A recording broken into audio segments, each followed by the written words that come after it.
he doesn't appear to be coming too often from the big spacious self. But he also may identify that spaciousness, which I think every one of us feels in our lives, more often than we acknowledge it. He may identify that culturally as,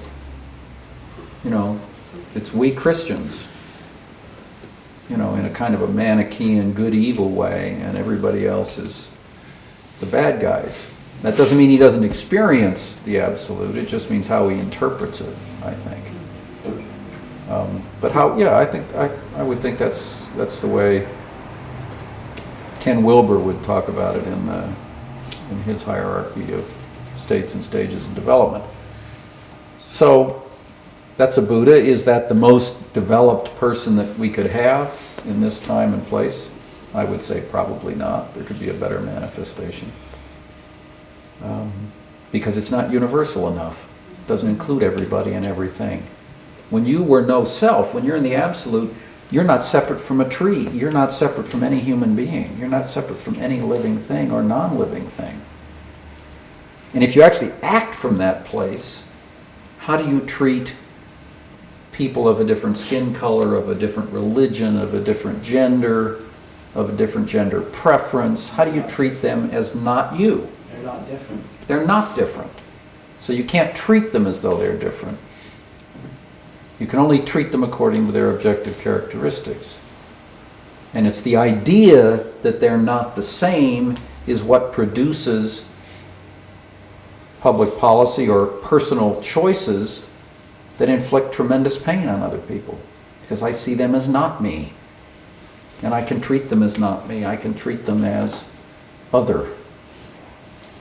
And when we start treating people as other, we don't have compassion, we don't have empathy for them. Yes? So something about the integration of the two is that if I can polarize easily against Bush or anybody else, Sure. but it's not really helpful. If I perceive the Buddha in him from the Buddha in me, Exactly. I create more space for that to manifest in the other. That's exactly right. Holding somebody to their most constricted, limited That's manifestation. exactly right. That if in fact, if you think about polarization in politics, what does it amount to? It amounts to this tight self, like this fist, evoking the fist in the other person, evoking the tightness in the other person. And the response is to get tighter, and get tighter and tighter and tighter and more exclusive. So there's no potential for interpenetration, no potential for understanding, no recognition that, that's why we put our hands together. So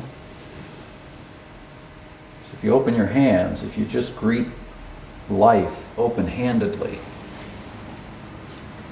without fear and without pain, it's great.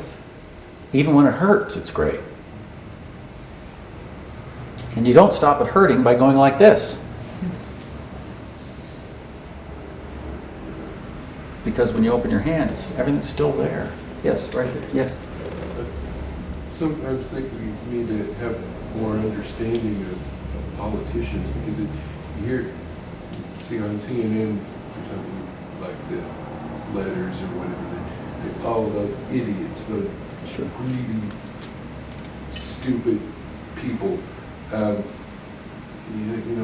just people, and it's just an environment in which there are certain temptations in that environment.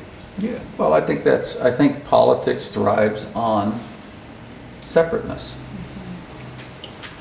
Yes. I had a question. So the observing self that can observe both the self and the non-self is a self, or is it not? Because earlier you said that there is no self. Well, There's thoughts. these are. So is the observing self just thoughts, or? Well, I think these are all metaphors for perspectives. But it's interesting, as a human, we can actually take a perspective that's outside ourselves. That we actually have the capacity to Go outside ourselves and observe ourselves. And when you, in meditation practice, and enables you to do that more and more and more increasingly. And I think most psychologists would say that the self can be developed to the point where it can easily observe everything else about the self. And that observer, what is that observer? It's a perspective. It's a point of view. And we have that ability with our minds to do that. Is that truer than anything else? No, it's another perspective. We say that all perspectives are true and all perspectives are partial.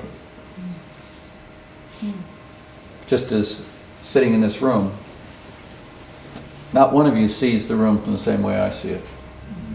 And I don't see it the way any one of you sees it. Every one of you sees the room uniquely. Now, is my view more true than yours? No. Is it true? Yeah. Is yours true? Yeah. So, psychologically, we do have that ability to get outside of ourselves and see ourselves. And you've actually done it a bit in this exercise. When you go to big mind, when you go to the no self, you're really projecting yourself outside yourself and looking back at yourself. Yes? Back to the description of the water Uh-huh. flowing. Yeah. So specifically the part of us that is measurable, this 21 grams of energy. Okay, if we removed all of our bodies from the room and we just left this energy that each one of us has, is that energy actually completely interchanging with everyone? Or is it? Well, I suppose that's kind of a physics question, because again, we're Well, taking... quantum physics. Yeah, we're taking another perspective, which looks at everybody in this room as though there were no bodies in here, there was only energy. Well, energy, I guess, is fungible, and, the molecule, supposedly, what is it? All the molecules in your body are replaced every 7 years, something like that, they're organized in the same way, they kind of look the same, but there's a constant interchange of matter. So at a physics level, you can say we're all the same and we're not separate. But I think in the Buddhist sense, we would say that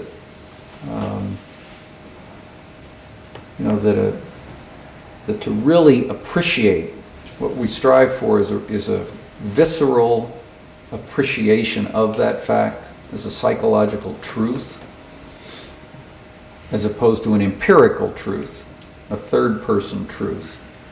Because that empirical truth, we know all kinds of stuff empirically, and we don't act on it. Because we act out of, the reasoning mind, the metaphor I like is the reasoning mind is like a rider on an elephant. The elephant is the rest of us. And the reasoning mind may know a lot of stuff, may try to tell the elephant a bunch of stuff. The elephant doesn't give a shit. So what the reasoning mind tries to do is persuade the elephant over time and train the elephant. And within limits, the elephant can probably be trained, and with limits, it probably can't be trained.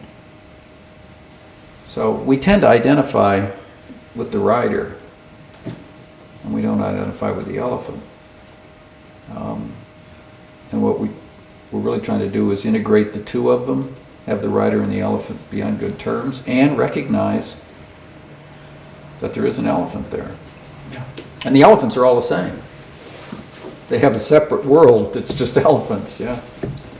On the quantum physics side of it, I was just thinking that because an electron can act as a particle or as a wave. And we are completely made up of electrons, which are mostly energy. So maybe when we are the self, we're acting as a particle, and when we're the no self, we're acting as the wave. And so maybe it's connected that way. Seems good. I'm all for that. Thank you all.